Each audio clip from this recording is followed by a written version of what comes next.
All right, I have Matt Denning back on the show now, who's fighting next on May the 14th at NEF 47 when he meets Jesse Erickson. Matt, how you feeling?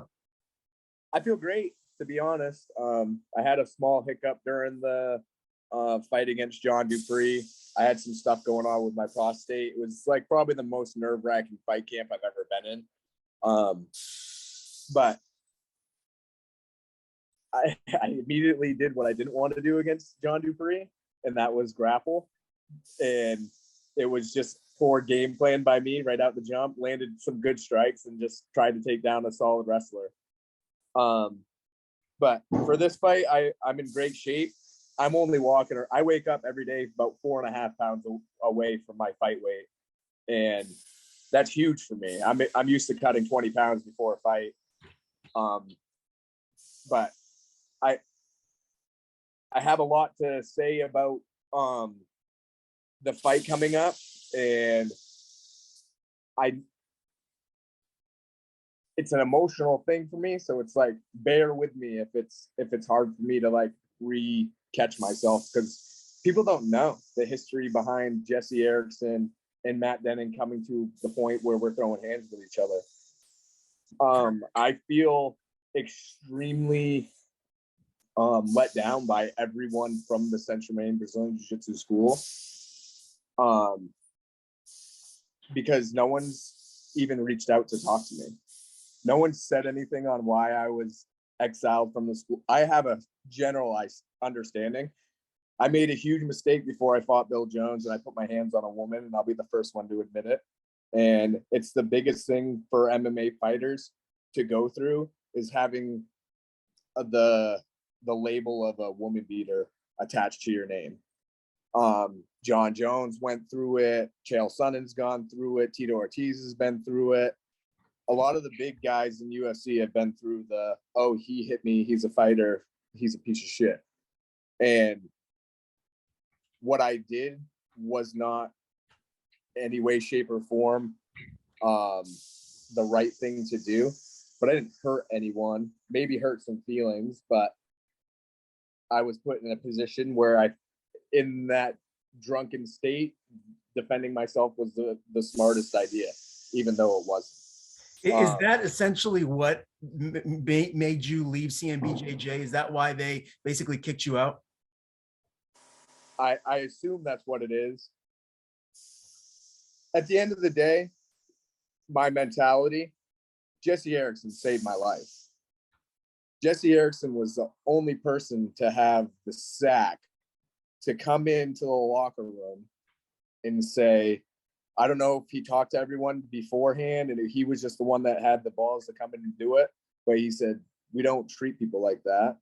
And we beat up people that treat women like that. I don't care if it's true or if it's not true. He was pissed. He was generally fucking mad at me. And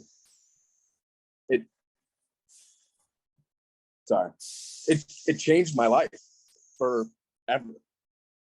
I gave up. It was a while later. I went through a really dark depression. I was hard on alcohol and drugs for 2 years. I gave up fighting for a woman, and it didn't even last 2 weeks after I retired from fighting. So I just gave up everything I known for the last 5 years, all the family from that school, for a woman that didn't even care about me. It sucked. And Matt, you said that you got all the way up to almost 250 pounds. When I bought my house a year ago, I was 247 pounds. And I am getting married a week after this fight. And I'm 167 and a half, 168 pounds now, man. Like, that's my walking around weight. Some days I'm a little bit heavy at like 171, but I'm fighting at 165 pounds. That's not like, that's what I used to walk around at to cut down to 145. So I'm taking this fight seriously. No matter what happens with the gym, I want Jesse Erickson to respect me a little bit more, because I've known him my whole life, since we were 8 years old. When you were at your lowest, when you were close to 250 and you were going through a really difficult time and abusing drugs and alcohol, who was there for you? Like, who was there for you to pick you up? Matt Peterson's always been there. Obviously, my friends are my sponsors for my fight. But the people that are close to me, my actual close friends, they haven't gone anywhere. Still the same people. My wife is a huge support system. It was hard. I fought through losing friends and family, actual death, and from a few friends dying. I've never had a fight camp without someone close to me passing away. And like Jesse Peterson passing away, it's rough on everyone.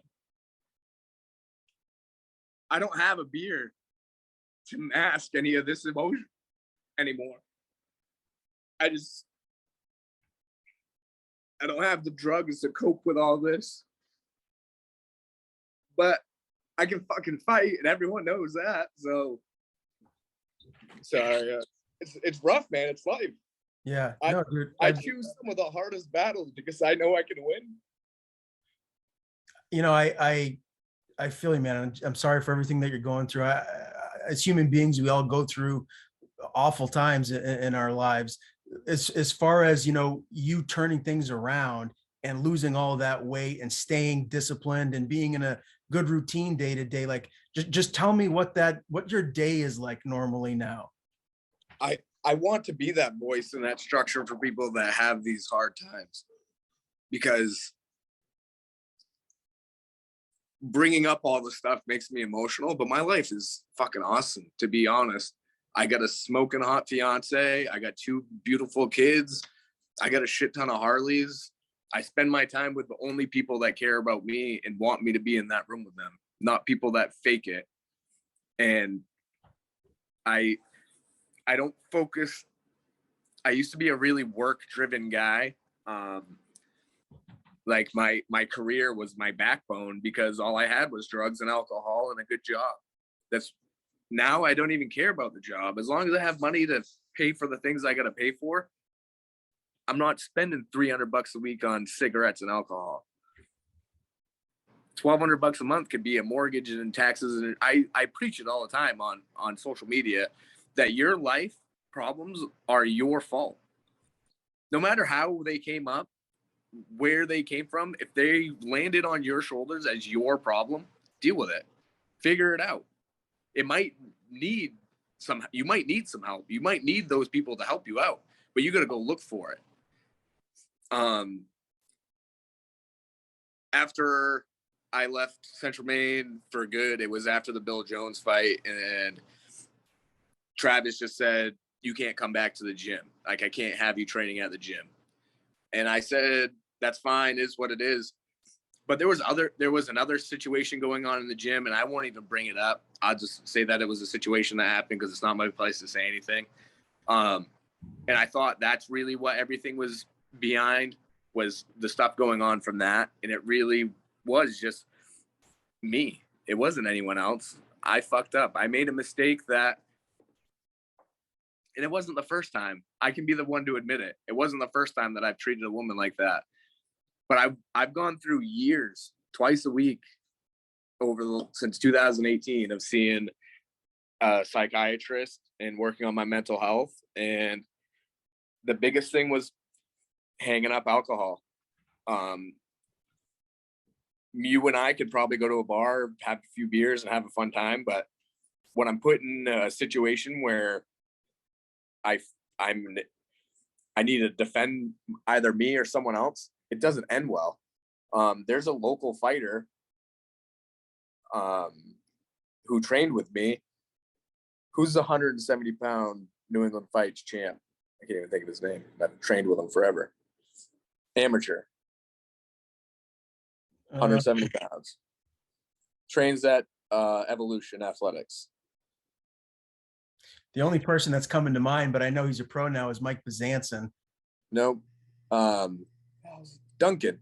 Oh, Smith. Yeah. Yeah. Duncan and I used to train together. When he was not steadily in a gym, he'd come down to Central Maine Brazilian Jiu-Jitsu. The guys over at him and Carl Langston and that kid that knocked me out. The hell's his name? Tollison Lewis. Hmm. If you don't remember the Tollison Lewis fight, me and Tollison Lewis, watch it because I got knocked clean out. I caught a leg. He caught my chin. I went to sleep. Funniest conversation I've ever had with Kevin McDonald, though, was after I woke up and I was looking up. And the first person I see is Kevin McDonald kneeling over me. And I'm like, I didn't win, did I? And he's like, nah, you didn't. But Duncan's friend dealt with me one time because he wanted to throw a punch at me. And I threw one back and it didn't end well for him. But me, sober, not drinking, the same scenario, I probably wouldn't have punched the kid. We probably would have never got to the point where he punched me. But it's just who I was when I was drinking. I was somebody so much different than who I am now. But it's so normalized. People are like, oh, who cares if Matt drinks? But they'll give me shit if I smoke weed. And I'm like, no, I'm a piece of shit when I'm drinking. I'm actually kind of decent when I'm relaxed. I've gone through a lot of trauma. I've been through a lot of stuff, and I've never took care of my mental health. And once I realized that I have to take care of my mental health, I learned that marijuana's my saving grace. Just don't smoke it all the time and be a burnout. I know a lot of fighters feel that same way, and they use it for recovery purposes and medicinal purposes. It's such a good recovering tool. Yeah. So as far as the training partners that are around you now day to day, what is that like? Like who do you have around you to get you ready for this fight? The same person I've had since I trained at Central Maine Brazilian Jiu-Jitsu. Me. That's what I want to talk about. You don't want me back in your gym? I'll throw some dirt under the bus. I'm not a mathematician, Ryan, by any means. But if you charge $120 a month per student, and you have 100 of them, how much is that a month? It's a good amount of money. Again, I'm not a mathematician. 12 grand. So if say you have 4,000 in overhead a month, which probably don't, but we live in a time where things are expensive. So we figure 4 grand. You're making 8 grand a month. Travis Wells don't need me to make money. But when he went from a smaller location to a bigger location, the handyman that worked at Foreign Construction helped build all that shit for free because I was training at the gym for free. And I put a lot of people in that gym because they wanted to be Kendall fucking Matt Denning. Oh, this guy sucks at fighting. I can be better than him. A lot of people tried. Then they fucked around and found out that the fight game's really hard. Yeah, I'm glad you mentioned that, Matt, because there was something that I wanted to talk to you about that I feel like maybe doesn't get addressed enough, right? So when the casual person, the casual fan looks at your record and they say, oh, Matt Denning is 5-12. He's no good. Someone like myself that actually knows the game. I'll rack my elbow off their head 40 times before they tell me I suck at fighting. Right. No argument. No argument for me. I look at the people that you fought and that you've lost to. I mean, you're not taking layup fights. You're fighting John Dupree, Sage Philippe, Pat Casey, Don Shanis, UG, Ricky Dexter. It goes on and on and on. You fought Don't forget, I'm fighting Jesse the Viking Erickson. Exactly. So the guy who I think has the best jiu-jitsu in MMA, in New England fighting, better than Ryan Sanders himself, better than John Ortolani, who we saw get choked out by Caleb Hall. I think the next fight for Jesse after me is Caleb Hall. So I think that should have been a fight for Jesse before he fought Josh Harvey. That's definitely an interesting matchup if we get to that. But like, to follow up on what I was saying, like, do you feel like you're disrespected? Do you feel like you don't get enough credit for like everything you've done? Never. I only surround myself with intelligent people that I have friends and stuff that will give me a hard time. Like, hey, you're not winning. You just saw how emotional I was about the sport and like how impactful it is on my life. Why would I want to hang that up? Sure, there's some people that I'm probably going to fight after Jesse that aren't nearly as good, so I can get some back in the win column and have some W's. Cool. That's the way this game works. There's people out there that suck at fighting that still want to fight me and think they can win, and I'm going to mop them and walk through them. Because I fought all the guys like who I fought already. I still have a solid purple belt underneath the best jiu-jitsu / MMA school in the Lewiston Auburn area. I will always throw the academy out there. I think they have the best jiu-jitsu MMA school in Maine. And now that I'm not training at Central Maine Brazilian Jiu-Jitsu, I can say that. I've always had the respect for his school and just who he is as a person. And the academy, Jay's a top-notch guy. But there's not a bad school in the state of Maine anymore. Look what John Rayo's done with a small. I remember driving to train with him in a basement. I don't need a lot of people surrounding. I've had good people surrounding me while I was training and learning and everything about fighting. I know how to fight. My thing is, I'm 32 years old. I need to be in the greatest shape I can possibly be in. I need to not drink. I need to not smoke. I need to keep my lungs good. But I still met some people along the way. I still get to travel and go train with some good guys. But I'm not working. I don't have a job. My biggest focus right now is May 14th. May 14th, whether it lasts the whole 3 5-minute rounds or it lasts a minute, I don't care. I'm going to give what everyone wants to see. And I'm still going to do that until I can't fucking move anymore. I already have an opponent picked for after this. Like, do you feel more pressure though for this fight? Like in particular, like is this fight the most important fight of your career? No. The most important fight I've had of my career was Bill Jones. And that's because I was going through all this stuff during my camp. I knew at the end of that camp, I was losing a whole family from that gym. I was losing everyone that I met and trained with, all the kids and parents I met. I knew that was going away. Travis Wells was like my father. I have photos from Cam's graduation photos where I was involved in them because that's how close I was to them. I'll say it right now for everyone to hear on your thing. I was going to say it the night of the fight. Only reason I'm fighting Jesse is because I know too much. I know who people in that gym want to see win that fight, and it ain't their coach.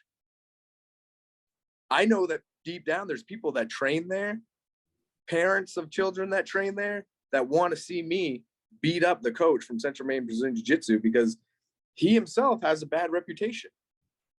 I didn't give him that. I don't give him a bad reputation. I don't speak poorly of him. It's not my position. He never did me wrong. But there's people out there that don't like him. Like there's people out there that don't like me. You don't have to like me. I don't care. I changed. I just want people to know that. If you were to run into Travis or Jesse just randomly, like what would that interaction be like? Would right now, if me and Jesse ran into each other, we'd probably fight before we fought. With the tensions as high as they are right now, from us being scheduled to fight each other, before this fight was scheduled, I would just say what's up to him. Hey, I even congratulated him on beating Josh Harvey. That's, to me, my coach beat Josh Harvey, no matter how you look at it. The guy that taught me how to fight beat someone that I wanted to beat. It's cool to me. That's awesome. But right now, there's no bad blood between me and Jesse.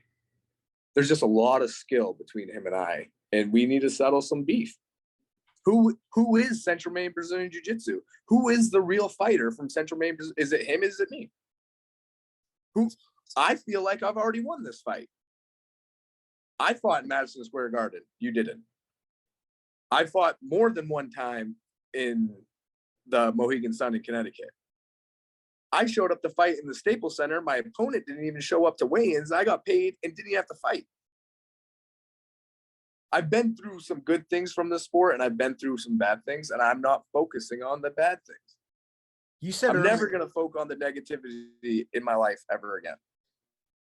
You said earlier, Matt, that you know, Jesse's ground game is elite. You feel like he's the best in the state as far as, you know, competition wise as a mixed martial artist. When you just look at your overall skill sets compared to him, like if this stays on the feet, if you were able to stuff takedown to keep this on the feet, do you like your stand-up skills better than his? Do you feel you have an advantage there? I just feel like I can get punched harder than him. Like, I feel like I can take more of an ass whooping than him. But I think I know him better than anyone else. He's obviously learned a lot in the last, he's a legit black belt in the thing that I love the most. Think I'm going to go out there and fucking grapple with him?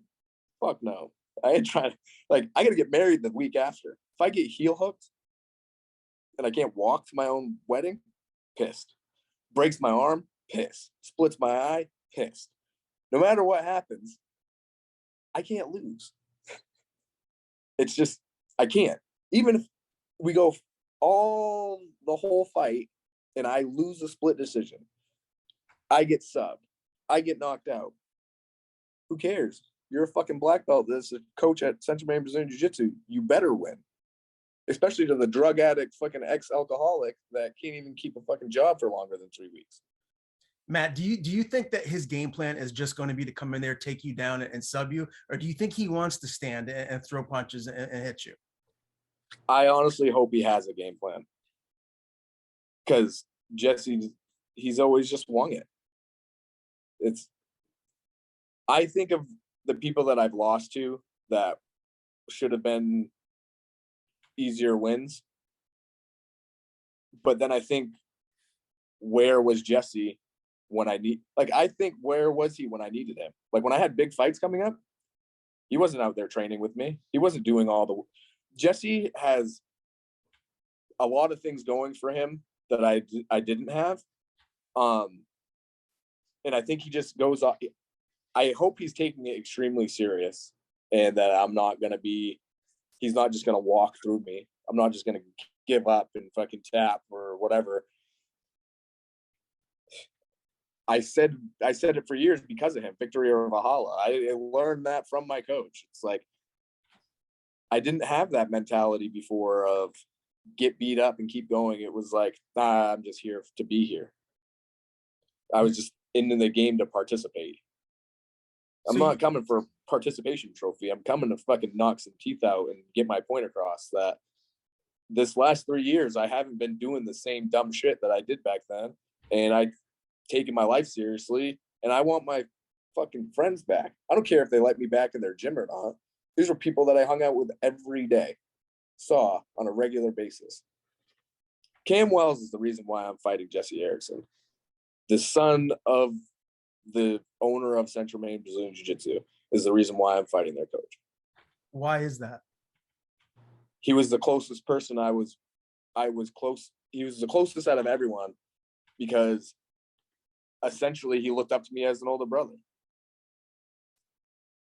Every mistake I made when I was in that gym deeply impacted the Wells kids' life, because they saw the struggles and stuff I went through, but they knew what was wrong, because Travis and Jen are such good parents. They knew what I was doing wasn't the right thing, but they always had my back. And Cam was super close. He drove me around when I lost my license. He brought me to get my license back. He was just he got into jiu-jitsu just to lose some weight, and because his dad was the coach, and we became super close. And I know he would want to watch me fight Jesse. So, but why is he the reason? Did he do something or say something? Is there a reason why you say he's the reason why you're fighting him? I don't want to I'll stir the feathers, but I hung out with Travis enough. He wanted Jesse to hang him up a long time ago. And it sucks because I've been there.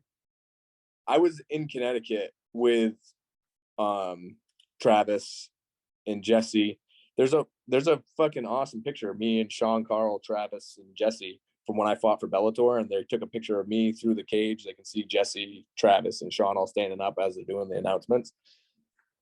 You'll see it a lot over the next 4 weeks, because I'm gonna post that every day on Facebook to be like, we're going from this to the face off of me and Jesse.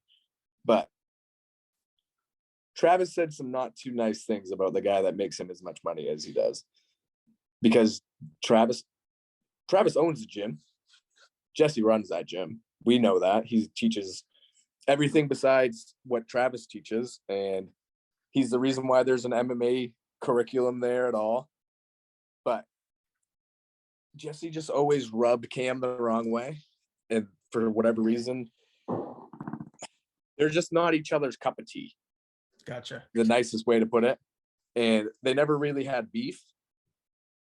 But back then, a lot of people weren't a fan of Jesse for the same reason people aren't a fan of me. Got more L's than we do W's. We're mostly grappling guys. We show boring fights because we like to grapple. All those little things. But deep down at the end of the day, I know that the Wells family want to see me win this fight. I can't wait to be there. I'm going to be lucky enough to be there cage side doing the commentary again. I did want to ask you too this, Matt, because 17 professional fights now in your career, you're talking about you're doing all the right things right now. You've lost a bunch of weight. You're not drinking. You're not smoking. Are you in the best shape that you've ever been for a professional MMA fight for this one? 100%. The closest I am to making weight without having a drastic cut. I have a legitimate fiance that cares about me and make sure that all my food's ready, my clothes are washed. Just something I've never dealt with in a fight camp until her and I got together, and I've had 2 of them now. When I fought Sage, and then when I fought Dupree. And besides the lack of training partners, everything else is good. I got a good facility in my own garage, like just stuff I acquired over the years. No matter how you look at it, I'm a professional athlete, and I think 2022 is my last year of fighting. To be honest, I say that. There's a lot of fights that I want to continue after this fight. Me and Matt Peterson already talked. I want to book with him for the remainder of the year against 2 people. And I will never retire again, because retiring means that you're done. And who knows? I might win the 2 after Jesse. I might win the one against Jesse, and then the 2 after that, and be on a 3-fight win streak and want to go win 3. We don't know. That's the hardest part. We can't predict those things, but we can go out there and give it the best we can every time and train hard and do what we can. That's all we can do. Can you let me know those names, those 2 people that you want to fight after Jesse? One of them will probably spike your interest. I want to fight Carl Langston after Jesse. I feel like he's 1-6, similar to me. Lots of fights, lots of losses against fights that he could have won, but didn't have a good showing, got caught, whatever the issue was. I feel like we both have a lot of losses, but we go back a long time, and it would just be a good fight, especially for me to come back down to, because I would be going back down to 155 and he would be coming up to 155. That's the only way I would do it. That's how I presented it to Matt. Hey, I would do it if this. And he said, we can talk about it. You know how that always goes. If he says we can talk about it, there's a possibility. If he's like, no, I don't like it, there's no, like, he's never going to look into that fight for you if it doesn't make sense. It's got to be marketable, and it's got to make real sense. The other guy I want to fight is Matt Denning, wanting to fucking fight everyone because I don't give a shit. And I want to fight that kid from Evolution Athletics that's like fucking 3-0 as a pro. Mo Kanani, or whatever. That kid's a savage. Like, I want to fight Ryan Sanders just to fight Ryan Sanders. When that lady was going around smacking all those people in that movie, and then every time a girl would see her they'd see her in person and be like, oh, come on, just smack me in the face. And then she's like, I can't, legal reasons. Mm-hmm. But like, I want to fight Ryan Sanders because that's Ryan Sanders. Even if he puts a clinic on me, I can be like, you guys didn't fight Ryan Sanders. I did. Just, I don't know. It's the same like fighting Jesse. I can at least say I did it. No matter the outcome, I can say I did it. Well, so in your heart of hearts, Matt, like, how do you see this fight ending? Give me your prediction. I expect him to sit down to go from the first to the second and be pissed that he's like, damn, he's still here. And then the second, one of us is gonna die. Like it's gonna just be a 30-second brawl, and I'm gonna tell him that. I'm gonna point to the center, and we could tie our ankles together and get it over with. And I hope it happens in the first, but I ain't going out there to grapple, so I'm gonna defend that as much as I can in the first, and then the second, it'll go out the window a little bit more, and I'll just start letting bombs fly and see where we end up. I got to play smart in the first round. I know that. I got to use the time. I never listened to Travis and Jesse before. They were always like, you got 15 minutes. Like, take your time. So this is one of those fights where I will actually, I think Jesse knows that there's respect there because he was my coach. He knows what I can do. He knows what I'm capable of. He taught me it all. People never saw the Eric Nelson, John Crafts, Jesse Erickson, Matt Denning, Jesse Peterson, Nate White, those nights that we had, those Friday nights before we went out where we all got together at the gym and had, even if you only sparred 8 minutes, 8 rounds, not 8 minutes, 8 rounds, because that's how many guys were in the room. We're like, oh, we'll just do one round with everyone. But when there's 8 people in the room and you got to go with each one of them once, 5 minutes apiece, those were some rugged Friday nights of sparring. Yeah. Especially when you look at who's in the room. Johnny Crafts can stop you standing up from anywhere. Like he's top level jiu-jitsu. Jesse's got slick stuff. My biggest fear is getting hit with something bony on him and getting split. I have the face and the skin that's out. My eyes will split. My face, my cheekbones split pretty easily. Just stay away from his length and try to hit him before he hits me. Well, you've been at it for a while, so that would make sense that you would have the ability to have that scar tissue and get cut. Matt, I want to give you the floor to say anything before we do sign off here today. But again, May the 14th, Matt Denning, Jesse Erickson, main event of NEF 47. If there's anything else that you want to get off your chest or anything that you want to say before we close it out today, the floor is yours, my man. People that watch this, just because you have a big following and once it gets shared to my page and they see it, if they actually make it this long into the video, I am actually sorry for the bad things that I've done in my life. And big picture of religion, not to get on that topic too much, but there's something bigger than us, something, no matter if you believe in God or not, doesn't matter what, who, how something died for my sins. It's a figure of speech of, you don't have to live with your own mistakes. You can leave them in the past and you can move forward. And that's all I'm trying to do. Shout out to Recovery Connections of Maine. We linked up for sponsorship on this fight. It's somewhere where I plan on working in the future, even if it's for free. If you need help with any type of substance abuse, alcohol abuse, you just have a poor mental health and you feel some type of way about it, reach out to someone that you think can help you, or just try to find some help, because life is worth living if you actually prioritize the things to make it better. I Am Detailed in Lisbon is my major sponsor for this fight, second to Recovery Connections of Maine. He's keeping me afloat for paying my bills until fight time, which is huge because I need to live. And my friends own their own salon, Tucci & Co. Salon on Spada Street in Lewiston, Richard Spalding Roofing, all my sponsors for this fight. I got a Hayes & Co., New England Epoxy, Main Street Music Lessons.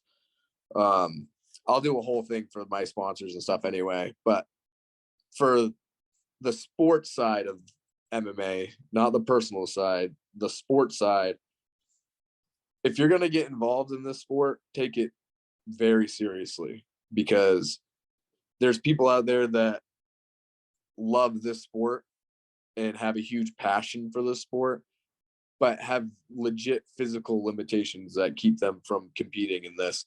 And shout out to the guys and girls out there that do have the physical limitations in the sport and they still go out and compete every day.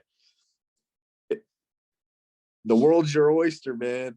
Life's a garden. Dig it. Go out there and fucking make something of it, because that hourglass isn't getting tipped back over and you can't get any of that sand back. This is the nature of the beast. You're only here once.